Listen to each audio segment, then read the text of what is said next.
नमस्कार दोस्तों, रुक्मणी क्लासेस के YouTube चैनल में आप सभी का स्वागत है। जैसा कि आप देख रहे हैं, पिछली कक्षाओं में हम जो कक्षा 6 की बात कर रहे थे तो उसमें हम संख्याओं के साथ खेलना अपनी जो प्रश्नावली थी उस पर चर्चा कर रहे थे। हमने इस पर लास्ट क्लास में 3.4 कंप्लीट कर ली थी। आज हम बात करेंगे 3.5 की। आज बात करेंगे 3.5 की। तो देखो स्टार्ट करते हैं 3.5। तो 3.5 में कह रहा है अभाज्य गुणनखंड। अब तक अपन ने देखा गुणनखंड, सार्वगुणनखंड, अभाज्य संख्याएं, भाज्य संख्याएं, भाजकता के नियम, बहुत सी चीजें अपन ने चेक की। तो अब तक अपन ने जो चेक किया था, जो देखा था, वो था गुणनखंड। अब तक क्या कर रहे थे हम? गुणनखंड। अब कह रहा है ये अभाज्य गुणनखंड के लिए, अभाज्य गुणनखंड के लिए। तो देखो अभाज्य गुणनखंड क्या होता है और गुणनखंड और अभाज्य गुणनखंड में क्या अंतर है, तो ये चीज देखनी। तो देखो सीधी सीधी बात है कि अभाज्य गुणनखंड हमेशा भाज्य संख्याओं का निकाला जाता है। सबसे पहली बात क्या कि जो अब अभाज्य गुणनखंड निकाला जाता है वो निकाला जाता है केवल भाज्य संख्याओं का। अभाज्य संख्याओं का गुणनखंड नहीं निकाला जा सकता। अभाज्य संख्याओं का अभाज्य गुणनखंड नहीं निकाला जा सकता, इसलिए इसे अभाज्य गुणनखंड कहते हैं। उल्टा कहते हैं, समझ में आया? कहीं आप समझ लो कि अभाज्य गुणनखंड है तो अभाज्य संख्याओं का ही निकलेगा, नहीं। देखो इसका अभाज्य गुणनखंड इसलिए है क्योंकि अभाज्य संख्याएं कौन कौन सी होती है? वे संख्याएं जिनमें एक का और स्वयं का भाग जाए वो संख्या क्या कहलाती है? केवल एक का और स्वयं का भाग जाए वो क्या कहलाती है? अभाज्य। वो क्या कहलाती है? अभाज्य। तो अभाज्य जो गुणनखंड है वह केवल एक और स्वयं के अलावा सबका भाग जाएगा। सीधी बात है। अभाज्य गुणनखंड में क्या हो गया? एक और स्वयं नहीं होंगे, बाकी जितने भी गुणनखंड थे अपने वो इसके गुणनखंड होंगे। वो क्या होंगे? इनके गुणनखंड होंगे। तो एक और स्वयं को इसमें नहीं गिनेंगे। क्या करेंगे? एक को और खुद को इसमें नहीं गिनेंगे। जैसे कि अपन एक क्वेश्चन लेते हैं इसी का, 3.5 का एक अभाज्य गुणनखंड का क्वेश्चन लेते हैं। जैसे दे रखा है, इसका 5वां क्वेश्चन देखते हैं। सबसे पहले अभाज्य गुणनखंड के लिए सबसे सरल है कि 5 अंकों की सबसे छोटी संख्या निम्नलिखित और संख्या लिखिए और उसे अभाज्य गुणनखंड के रूप में व्यक्त कीजिए। क्या कह रहा है 5वां क्वेश्चन? अपन क्वेश्चन नंबर 5 की बात कर रहे हैं। तो देखो क्वेश्चन नंबर 5 क्या कह रहा है कि 5 अंकों की सबसे छोटी संख्या लिखो। तो हमने आप लोगों को जब स्टार्टिंग में अपनी पहली प्रश्नावली बात की थी जिसका नाम था अपनी संख्याओं की जानकारी, उस पर चर्चा जब कर रहे थे तो मैंने बताया था कि 5 अंकों की सबसे छोटी संख्या क्या होती है? 5 अंकों की सबसे छोटी संख्या होती है 10,000। देखो 1 2 3 4 और 5, 5 अंकों की सबसे छोटी संख्या क्या होती है? 10,000। फिर कह रहा है लिखिए, अपन ने लिख दी। तो ये क्या है? इसके बिल्कुल अच्छे से लिखेंगे। अपन क्या करेंगे? इसका हल करेंगे ना। तो हल में लिखेंगे 5 अंकों की सबसे छोटी संख्या बराबर होगी 10,000। बराबर क्या होगी? 10,000 होगी। फिर कह रहा है कि इसे अभाज्य गुणनखंड के रूप में व्यक्त करो। तो देखो अभाज्य गुणनखंड ज्ञात करना है इसका। तो अभाज्य गुणनखंड ज्ञात करने का सबसे बढ़िया तरीका अपने को ये देखो, एक भिंडी टाइप लेनी है। ऐसी होती है भिंडी, धीरे धीरे करते करते करते करते करते करते पूंछ की तरफ बढ़ते, ऐसे ही काटते जाते हैं ना, ऐसे काटते जाते। ये ऐसे मान लो कि ये भिंडी है, ठीक है? थोड़ी अच्छी नहीं बनी पर समझ लो कि यही भिंडी है। तो देखो क्या कह रहा है कि अंकों की सबसे छोटी संख्या, तो देखो सबसे छोटी संख्या है 10,000, उसको अपन यहाँ रख देते हैं, ठीक है? और इधर वो संख्या रखनी है जिससे अपन भाग देंगे। तो देखो सबसे पहले भाग देते हैं सबसे छोटी संख्या का। बात कर रहे हैं किसकी? अभाज्य गुणनखंड की। तो सीधी सी बात है, सबसे छोटी संख्या होती है 1। क्या 1 का भाग देते हैं? अभाज्य गुणनखंड में 1 को शामिल नहीं किया जाता और खुद को भी शामिल नहीं किया जाता। तो सबसे पहले भाग किसका देंगे? 1 कैंसिल हो गया भाई, 1 को शामिल नहीं किया तो 1 तो कैंसिल हो गया। तो उसके बाद कौन आता है? 2। तो भाग देंगे 2 का। जब 10,000 में 2 का भाग दिया जाएगा तो 5,000 आ जाएगा और भिंडी को अगला सिरा भी काट दिया अपन ने, काट दिया। तो देखो 5000 में फिर से 2 का भाग चला जाएगा। तो भाज्यता का नियम आप सभी को पता है, जब तक अंतिम संख्या बोले तो इकाई की संख्या 0, 2, 4, 6, 8 में से कोई सी भी आए तब तक भाग जाएगा 2 का।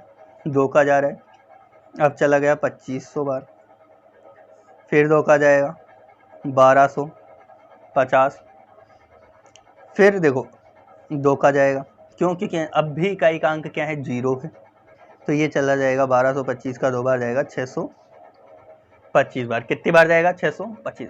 अब देखो क्या इसमें 2 का भाग जाता है, नहीं जाता, क्योंकि इकाई का अंक 0, 2, 4, 6, 8 में से कुछ भी नहीं है। तो अब बात करते हैं इसके आगे। तो अगर यदि 2 का नहीं जा रहा तो 3 का देखते हैं। तो 3 का क्या कहता है कि संख्याओं के योग में 3 का भाग जाना चाहिए। अपने भाज्यता के जब नियम पढ़े थे तो देखो 5 से कितने होते हैं 11, 11 और 2 कितने होते हैं 13, तो 13 में 3 का भाग नहीं जाता। 4 का भाग वैसे नहीं जाएगा कि 4 के लिए भी अंतिम संख्या सम संख्या होनी चाहिए, इकाई का अंक सम होना चाहिए। फिर बात करते हैं 5 की। तो 5 का नियम कहता है इकाई का अंक 5 होना चाहिए और 0 होना चाहिए, तो 5 का भाग चला जाएगा। तो 5 का भाग अगर 625 में देंगे तो जाता है 125 बार। 5 का भाग अगर 625 में देते हैं तो जाता है 125 बार।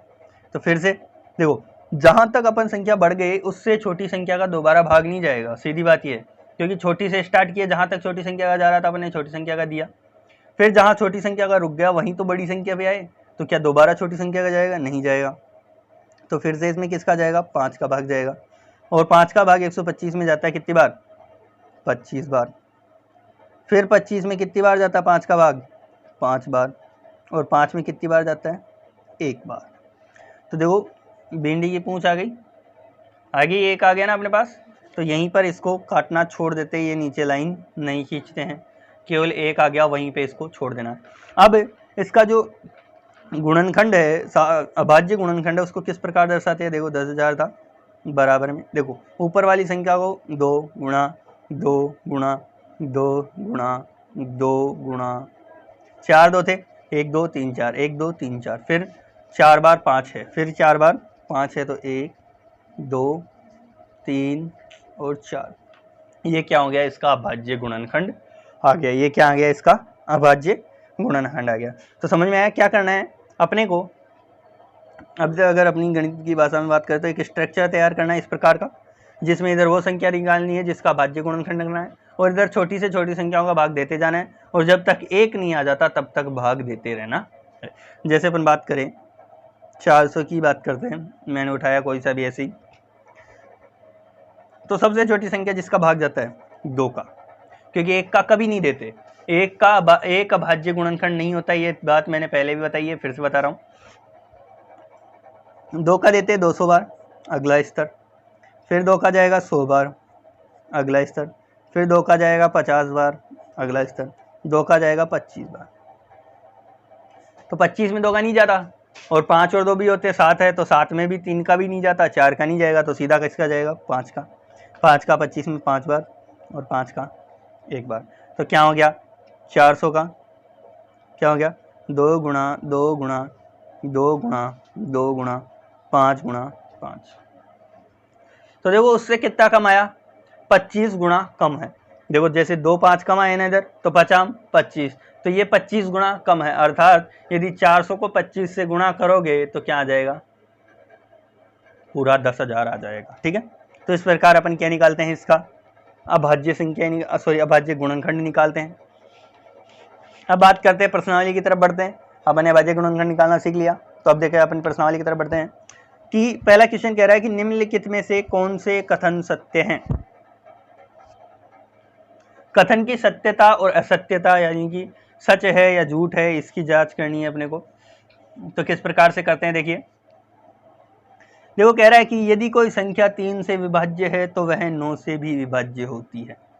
सीधा सीधा नियम, पहला नियम है 3 से विभाज्य। तो याद करो मैंने जो 3 से विभाज्यता का नियम पढ़ाया था, तो क्या यह 9 से भी विभाज्य होगी या नहीं होगी? नहीं होगी। क्यों नहीं होगी? क्योंकि 3 से विभाज्यता का नियम कहता है कि कोई संख्या है उसके अंकों के योग में 3 का भाग जाना चाहिए। इसका नियम भी यही कहता है और इसका नियम भी यही कहता है, लेकिन अंतर केवल इतना है, 3 के विभाज्यता का नियम कहता है कि 3 का भाग जाना चाहिए और 9 के विभाज्यता का नियम कहता है कि 9 का भाग जाना चाहिए।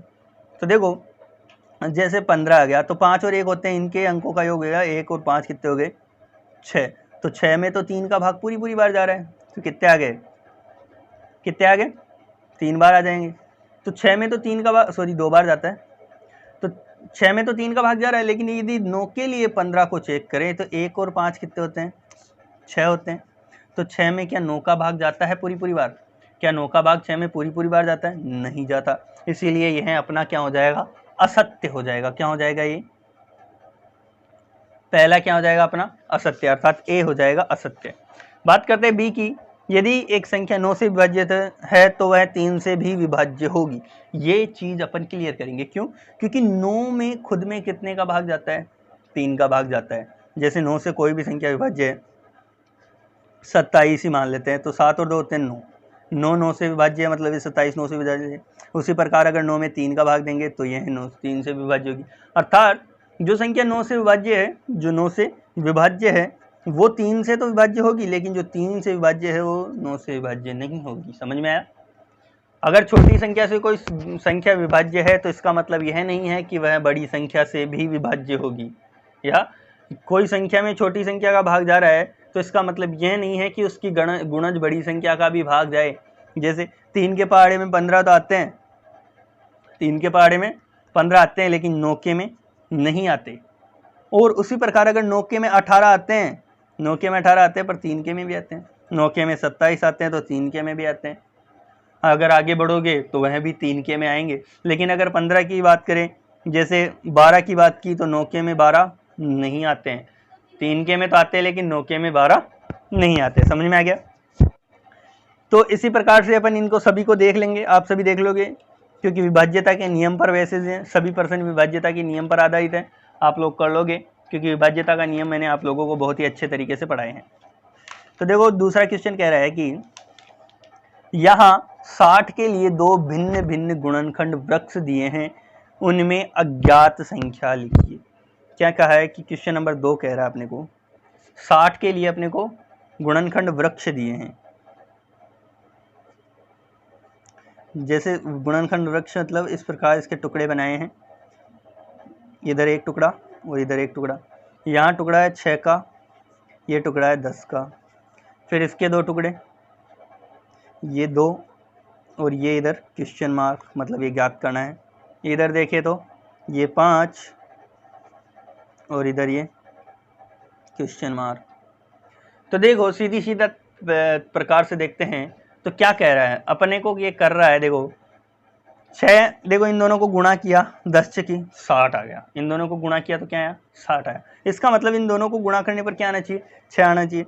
तो 2 गुणा क्वेश्चन मार्क इक्वल्स टू क्या आएगा 6, तो क्वेश्चन मार्क बराबर क्या आ जाएगा 6/2, क्योंकि गुणा में संख्या है, अगर क्वेश्चन मार्क की वैल्यू निकालनी है तो उसको भाग में दे देंगे, तो क्वेश्चन मार्क क्या हो जाएगा इधर 3, तो यहाँ क्या हो जाएगा 2 गुणा 3 हो जाएगा। ठीक है, अगर इधर बात करें तो 5 गुणा question mark equals to 10, question mark equals to 10/5, और क्वेश्चन मार्क की जगह क्या आ जाएगा 2, क्वेश्चन मार्क की जगह क्या आ जाएगा 2, तो 5 गुणा 2। तो ये चीज़ आपको करनी नहीं है, तो मैंने समझाया आप लोगों को सीधा लिखना है क्या, क्योंकि 2 गुणा 3 इक्वल्स टू 6 होता है, तो गोले में 3 आ जाएगा, और उधर लिख दोगे 5 गुणा 2 इक्वल्स टू 10 होते हैं, तो गोले में 2 आ जाएगा। ठीक है, इसी प्रकार दूसरे वृक्ष के ज्ञात कर लोगे।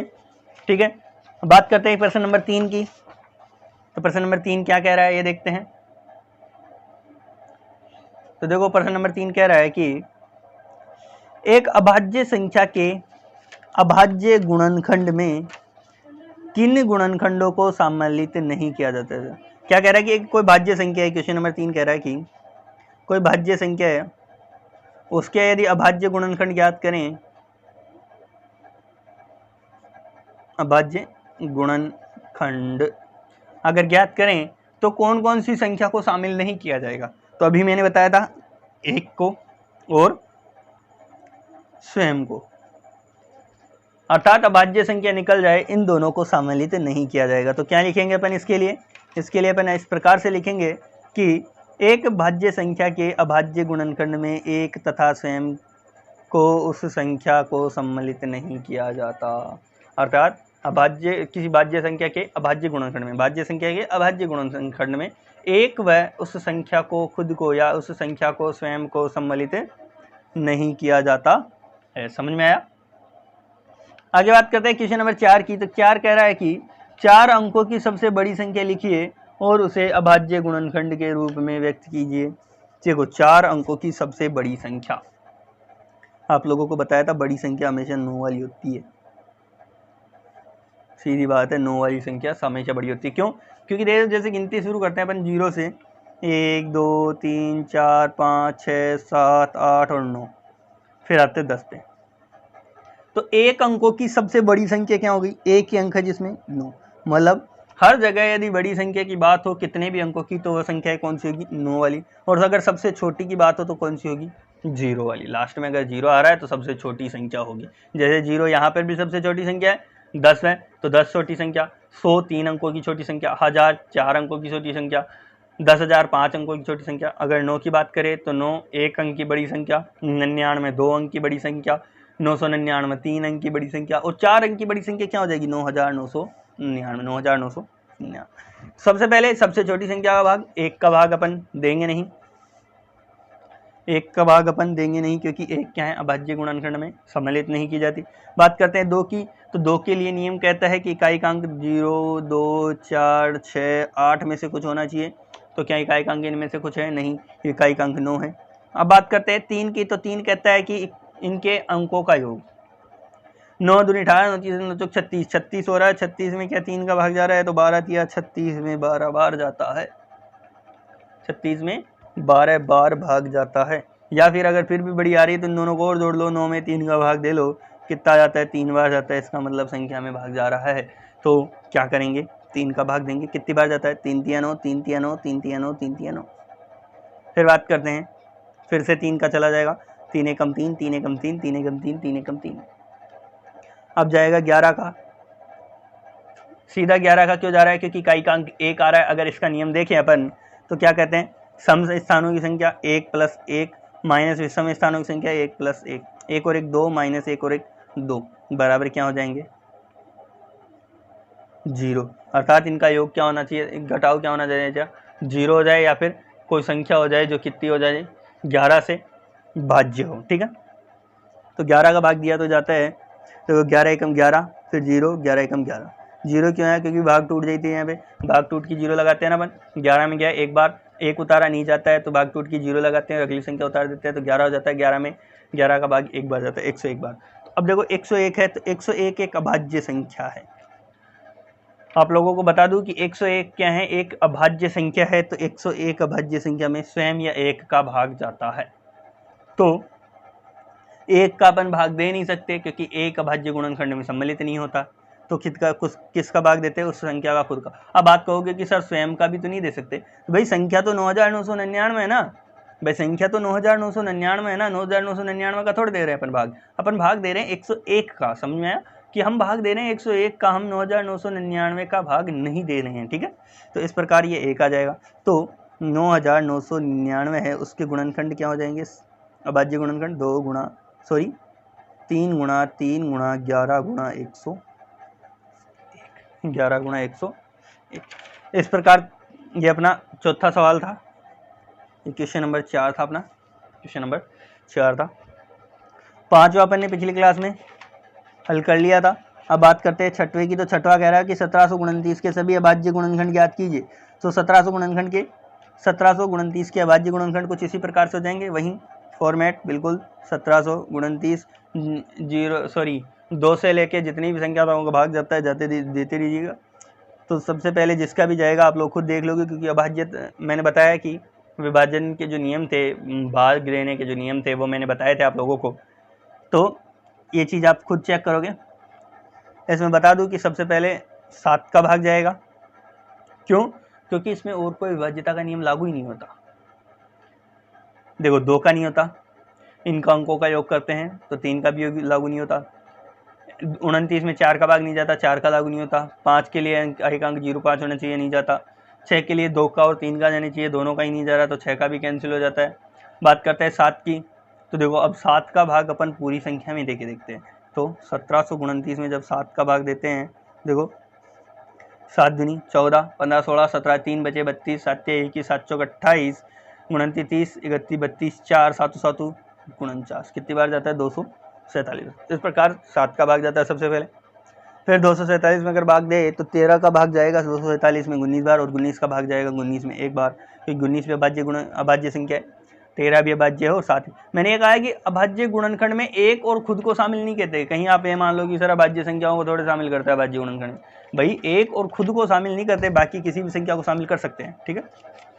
अर्थात खुद का मतलब ये है जिस संख्या का हमें अभाज्य गुणनखंड निकालना है। जैसे 1729 का निकालना है तो हम यहाँ 1729 को उसके अभाज्य गुणनखंड में शामिल नहीं करेंगे, 7 को शामिल करेंगे तो आएगा 247। फिर गाएंगे 13 का, 13 से भाज्य होगा ये 19 बार, फिर 19 में करेंगे 19 का, फिर होगा एक बार। अब देखो 19 को 19 का क्यों किया, क्योंकि 19 भी अभाज्य है, 13 भी अभाज्य है, 13 का भाग 247 में 19 गया, 19 में अभाज्य है तो अभाज्य का खुद का और एक का जाता है, एक को अपन ने पहले ही कैंसिल कर दिया तो खुद का दे सकते हैं। स्वयं का भी क्यों, स्वयं का अपन ने मना किया है कौन सी के लिए, जिसका अपन को अभाज्य गुणनखंड ज्ञात करना है। अर्थात 1729 को नहीं ले सकते, 19 को तो ले सकते हैं। तो इसी प्रकार हम इसका अभाज्य गुणनखंड निकालेंगे। फिर कह रहा है 7वां सवाल। 7वां सवाल क्या कह रहा है, देखो कि 3 क्रमागत संख्याओं का गुणनफल सदैव 6 से विभाज्य होता है। कि 3 क्रमागत संख्याओं का गुणनफल सदैव 6 से विभाज्य होता है। इन कथनों को कुछ उदाहरणों से स्पष्ट कीजिए। तो 3 क्रमागत संख्याओं का, जैसे बात करें कोई भी संख्या है, जैसे अपन गुणा करते हैं 3 गुणा क्रमागत संख्याओं का, ये हो गया था अपना क्वेश्चन नंबर 5 हो गया था पहले, ये 6 हो गया, क्वेश्चन नंबर 7 चलेगा फिर। तो 3 क्रमागत संख्याओं का गुणनफल सदैव 6 से विभाज्य हो, अर्थात ऐसी संख्या जिसमें 6 का भाग जाए। तो जैसे अपन 1 गुणा 2 गुणा 3 देखते हैं, तो 3 दूनी 6 गुणा 1, 6 एकम 6, तो 6 में 6 का भाग है, 6 से पूरी तरह विभाजित होता है। फिर बात करते हैं जैसे 6 6 चौके 24, जैसे 2 गुणा 3 गुणा 4, 3 क्रमागत संख्या है 2 3 और 4, तो 3 दूनी 6, 6 चौके 24, 24 में 6 का भाग जाता है। फिर बात करें तो संख्या ले लेते हैं, जैसे आगे बात करें तो 4 तिया 12, 12 पंजे 60 हो जाएगा, तो से ये 3 गुणा 4 गुणा 5, 3 4 और 5 क्रमागत संख्याएं हैं, तो 4 तिया 12, 12 पंजे 60, 60 में भी 6 का भाग जाता है। फिर बात करें तो देखो 5 चौक 20 और 20 छक्की, 5 चौक 4 पंजे 20 और 20 छक्के 120, 4 5 और 6 को लेते हैं तो 5 चौक कितने हो जाते हैं 20, और 20 गुणा 6 करेंगे तो 120 होगा, और 120 भी 6 से पूरी पूरी बार विभाज्य है। तो इस प्रकार जैसे 5 छक्के 30 और 30 सत्ते, जैसे 30 है गुणा किया 7, 210। तो अगर 210 में देखें क्या 6 का भाग जाता है, तो देखो 2 और 1 3 पूरी पूरी बार जाता है। देखो किस प्रकार, देखो 210 है, 210 में 3 का भाग देके देखते हैं, 2 और 1 3, अंकों के योग में 3 का भाग जा रहा है, इकाई का अंक 0 है, 2 का भाग जा रहा है, तो 6 का भाग जाएगा। तो 5 गुणा 6 गुणा 7 बराबर होते हैं 210। इसी प्रकार कितनी संख्या होगी अपने को लेनी, कितनी संख्याएं थी, कुछ उदाहरण देने थे, तो ये बहुत उदाहरण हो गए अपने, ठीक है। फिर बात करते हैं 8वां, कह रहा है कि 2 क्रमागत विषम संख्याओं का योग 4 से विभाज्य होता हो। विषम संख्याओं का योग भी हो और 4 से विभाजित भी हो। तो देखो कथन के साथ स्पष्ट करना था, सॉरी मैंने पिछले में थोड़ा सा पढ़ा नहीं कि कथन को कुछ उदाहरणों के साथ की सहायता से स्पष्ट कीजिए। तो देखो कथन हो जाएगा अपना, क्या हो जाएगा कि प्रत्येक जैसे गुणनफल था तो इकाई का अंक 4 6 या 0 है, इकाई के अंक क्या आ रहे हैं 4 6 या 0 आ रहे हैं, जैसे 0 आए 4 आया 6 आए, अपने इकाई के अंक आ रहे हैं। तो 0 4 और 6 वाले हमेशा किससे भाग जा रहे हैं, 2 से भाग जा रहे हैं और 3 से भाग जा रहे हैं। अभी देखा था ना अपने यहाँ पे इसके लिए कि जब 2 से भाग जा रहे हैं 3 से भाग जा रहे हैं, इसका मतलब 6 से पर्टिकुलरली भाग जाएगा। क्यों, क्योंकि देखो अगर इनमें देखें 1 2 और 3 में 2 से 3 से भाग जा रहा है, 2 3 और 4 में 2 और 3 का भाग जा रहा है, सीधे सीधे 2 में 3 में जाता है। 3, 4 और 5 में देखो 3 में 3 का भाग, 4 में 2 का भाग जाता है। 4, 5 और 6 में तो 4 में देखो 2 का भाग जाता है और 6 में 3 का भाग जाता है।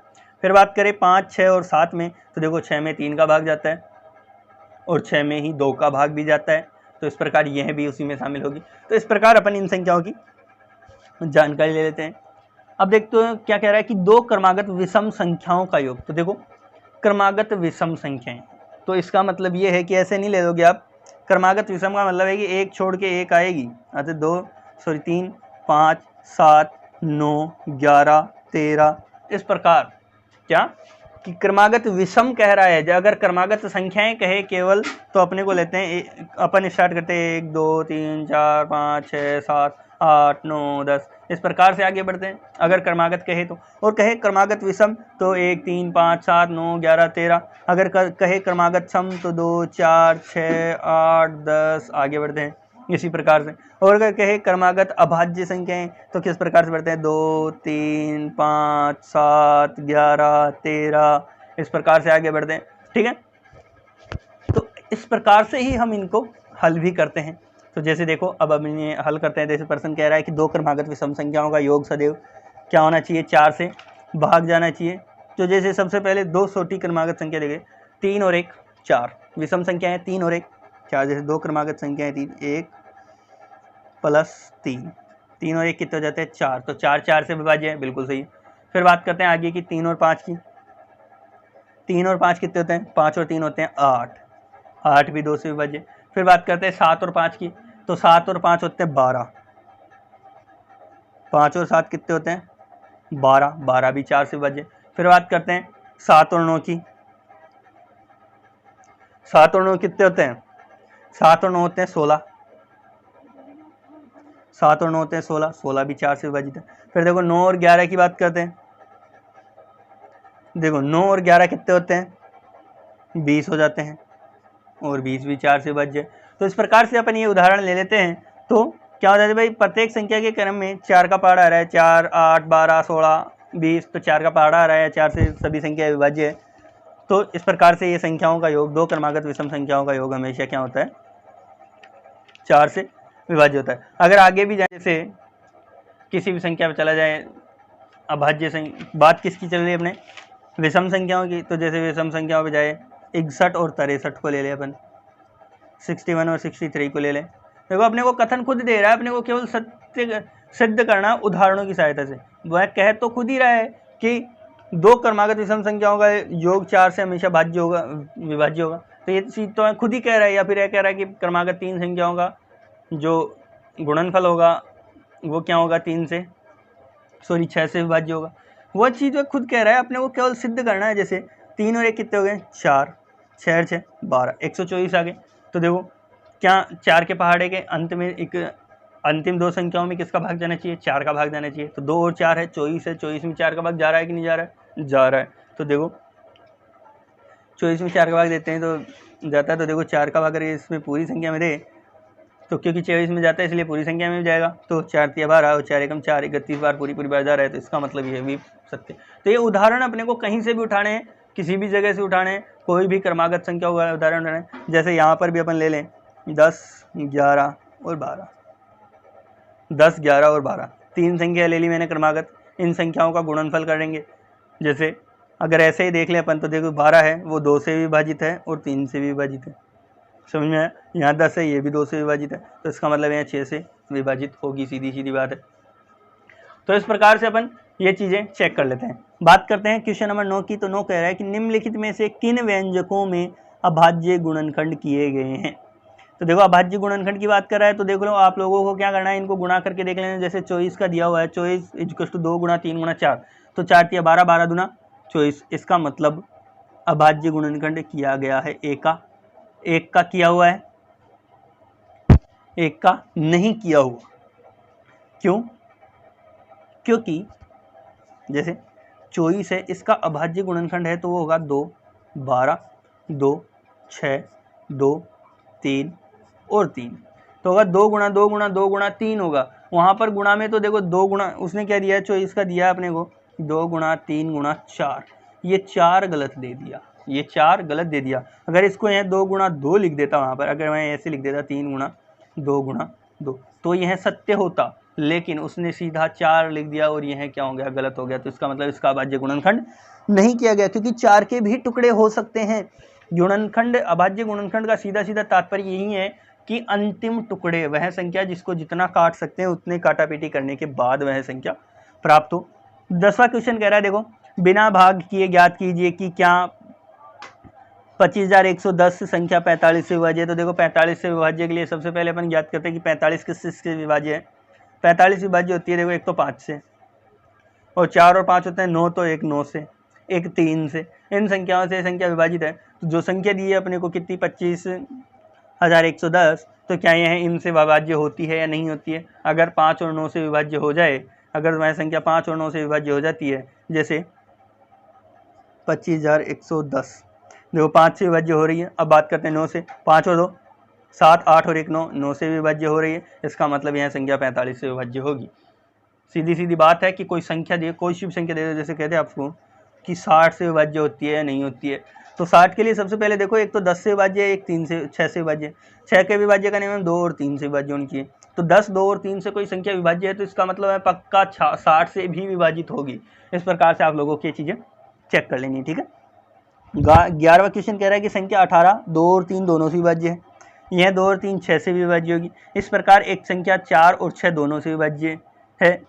इस प्रकार एक संख्या 4 और 6 दोनों से विभाज्य है। क्या हम कह सकते हैं कि यह संख्या 4 और 6 गुणा 24 से भी विभाज्य होगी? यदि नहीं, तो अपने उत्तर की पुष्टि के लिए एक उदाहरण दीजिए। यदि कोई संख्या, देखो जैसे अपन बात करें, जैसे यह कह रहा है कि कोई संख्या है जो 4 और 6 दोनों से विभाज्य है, 4 से विभाज्य हो, 6 से भी विभाज्य, तो इसका मतलब ये नहीं है कि वह 24 से भी विभाज्य हो। इसका मतलब यह नहीं है कि वह क्या हो, इन दोनों के गुणन से भी विभाज्य हो, 24 से विभाज्य हो। वह यही कह रहा है ना कि 4 से 6 से है तो 24 से विभाज्य। जैसे 4 से विभाज्य है 12 और 6 से भी विभाज्य 12, तो क्या 24 से 12 विभाज्य है? क्या 24 से 12 विभाज्य है? नहीं है। तो सब संख्याएं जरूरी नहीं है। अगर यह कहे कि 24 से बड़ी संख्या, जैसे 6 होता है 36 और 6 चौक होता है, जैसे 4 का भाग 36 में भी जाता है, 9 चौक 36 और 6 36, ये दोनों एक दूसरे से, भाई 4 और 6 से विभाज्य है 36, लेकिन 24 से नहीं है। क्यों? क्योंकि 24 का सीधा सीधा होता है 48। 24 का अगर 2 गुणा भी देखे हैं, गुणज देखें, तो दूसरा गुणज होता है 48, अर्थात 48 24 से, 24 क्या है, 48 से विभाज्य है, सॉरी 48 24 से विभाज्य है, लेकिन 36 नहीं है। इसलिए जरूरी नहीं है कि वह संख्या वो ही हो। अब अपन ने यहाँ क्या बात की थी? अगर यह कहे, जैसे वह कहे कि कोई संख्या है 48 है, तो क्या वह 24 से विभाज्य होगी? नहीं होगी। तो हम यह देख सकते हैं कि यह 4 से और 6 से विभाज्य है और यह 2 और 3 से विभाज्य है। इसका मतलब अगर 4, 2 और 6 से है तो यह 24 से, यह संख्या 24 से विभाज्य होगी, नहीं तो नहीं होगी। समझ में आ गया? अगर यह संख्या 4, 2 और 6 से है तो मतलब बड़ी संख्या छोटी से विभाज्य हो सकती है, लेकिन छोटी संख्या बड़ी से विभाज्य नहीं हो सकती। समझ में आया? फिर कह रहा है कि 12 क्वेश्चन कह रहा है कि मैं 4 भिन्न भिन्न अभाज्य गुणनखंडों वाली सबसे छोटी संख्या हूँ, क्या आप मुझे ज्ञात कर सकते हो? क्या कह रहा है कि मैं 4 भिन्न भिन्न अभाज्य गुणनखंडों वाली सबसे छोटी संख्या हूँ। 4 भिन्न भिन्न अभाज्य गुणनखंडों वाली सबसे छोटी संख्या, ठीक है, क्या हम मुझे ज्ञात कर दो। तो 4 भिन्न भिन्न अभाज्य गुणनखंड, देखो अभाज्य गुणनखंड कौन कौन से हो जाएंगे?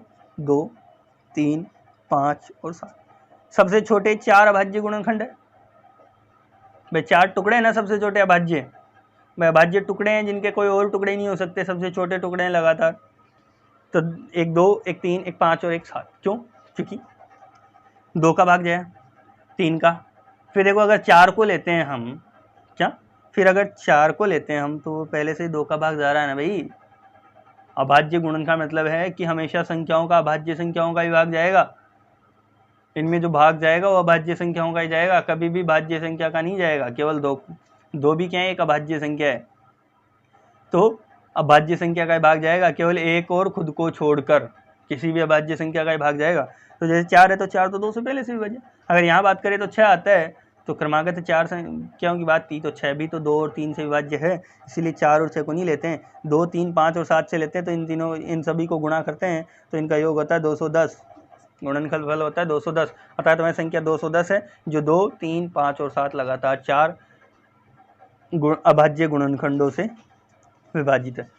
तो आज के जो अपनी क्लास थी, जो 3.5 अपने चल रही थी, आज उसका यहीं समापन करते हैं। अपनी प्रश्नावली समाप्त हो चुकी है। नेक्स्ट में अपन बात करेंगे 3.6 की। तब तक के लिए धन्यवाद। अभी तक आप लोगों ने हमारे चैनल को सब्सक्राइब नहीं किया है तो चैनल को सब्सक्राइब कर लीजिए, बेल आइकन को प्रेस कीजिए ताकि हमारे चैनल से संबंधित वीडियोज़ की नोटिफिकेशन सबसे पहले आपको मिलते रहे। धन्यवाद।